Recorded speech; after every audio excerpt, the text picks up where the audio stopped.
intombazana aphendulileyo kodwa senomgogo but ke ukundweba kakuswekile ngathi mna ndinoMazwi Phakane. uNomazwi Phakane ngumbhali wencwadi.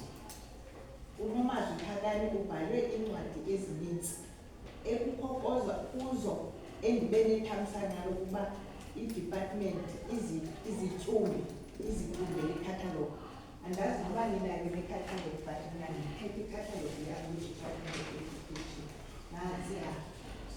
So uNomazwi Phakane ubhale iinoveli zakwa-GET grade 7, 8,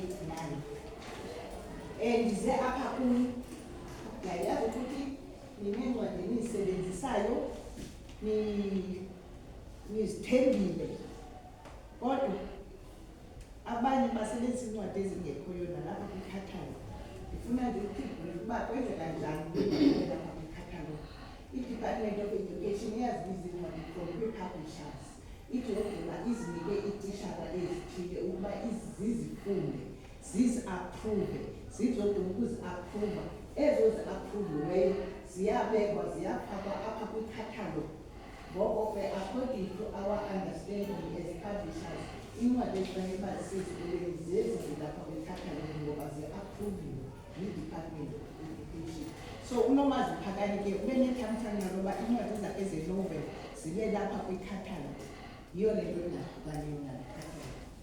uNomazwi Phakane bethunana wenze isiXhosa. Ndifuna ndithi brief kancinci uba why ndibhale iincwadi. Ndenze isiXhosa eBush, ndenza i-BA, ndenza i-HDE, which is i-method yokuteacher ndiyayazi. And then ndenza i-honors eStellenbosch, ndenza i-literature, linguistics and communication eStellenbosch, ndenza i-masters, which is out of i-masters zam ndenze i-literature. That's why ndibhala iincwadi ezinye ndiyazedita.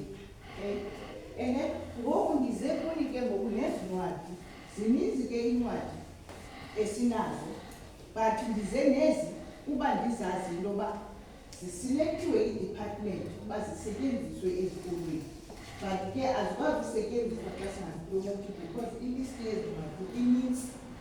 So ndinezincwadi lena yakwa-grade 7 yayazi uba ngeli ndawo ke mhlawumbi kubiye yakwa-grade 7 ithi andiboni umntu. So iincwadi zethu thina sithetha ngothando bethunana oyidoze imfundiso phakathi for abantwana besikolo endizibhalwe ngumntu kaloku ebeseklasini.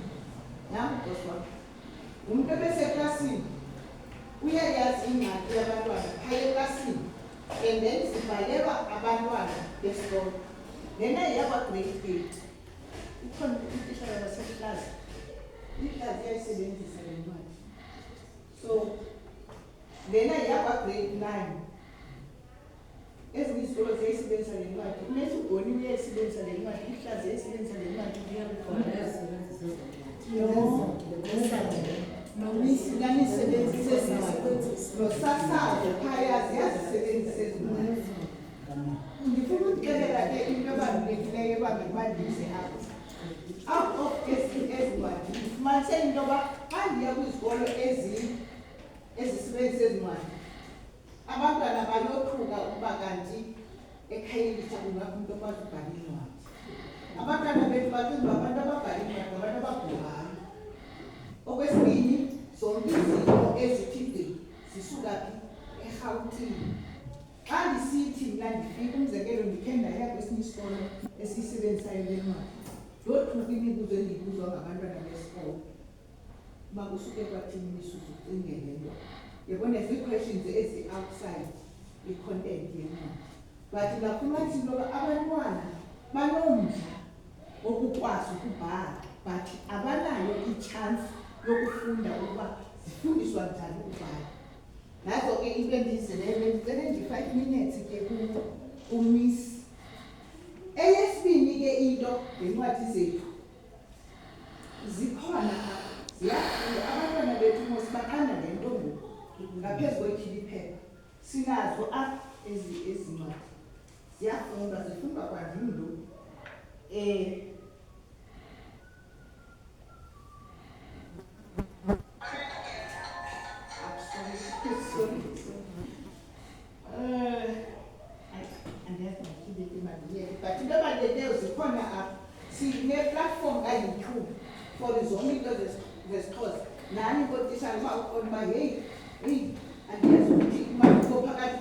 elide nebala elifutshane ngompi ungaklikha apha ku-YouTube wethu kwinatsika yethu uzayifumana i-channel yethu nansi esiXhosa Publishers.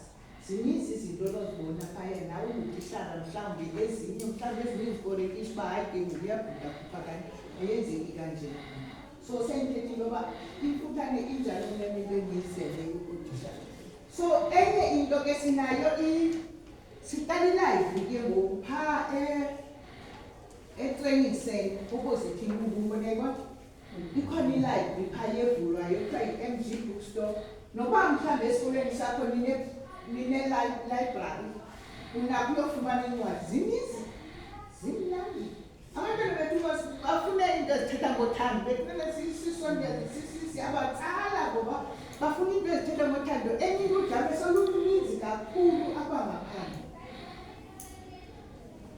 Jongani ndicela ukushelela nje istori sesiyisikolweni kenda yakho soqelekisi ndafika kufundisa uncwadi exabini otata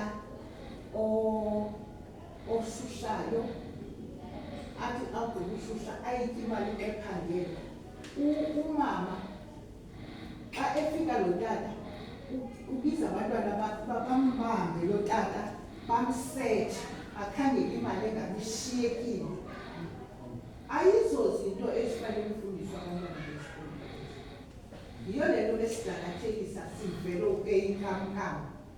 Xa ubafundisa into okutata xa enxilile makasetshwe, how much more ndihamba ngelasini into yoba ndingasetshwa. Which is abantwana bethu ngenxa yendlela amakhaya ekungawo aqhekekayo amakhaya utata emke ashuma bestablisha njalo njalo iyatshintsha isimilo esikolweni. Abone into yoba kukho future udibane nomntana sebengenasimilo kanti ingxaki isekhaya. So apha bantwana bafuna ukufundisa uthando. So iincwadi zethu bethulana zispeshalayiza uthando. Yebona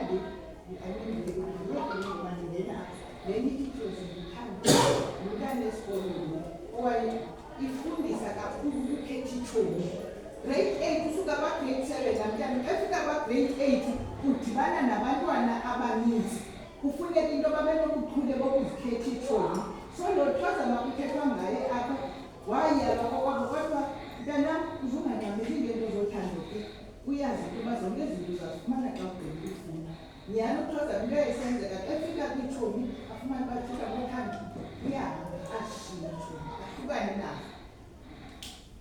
At the end wamgqirhakazi lomntwana because itshomi akananto imdibanisa nazo. Sendithi into yoba into eziloluhlobo zizinto masesibaqondisa izinto ezizawuba babe nomdla.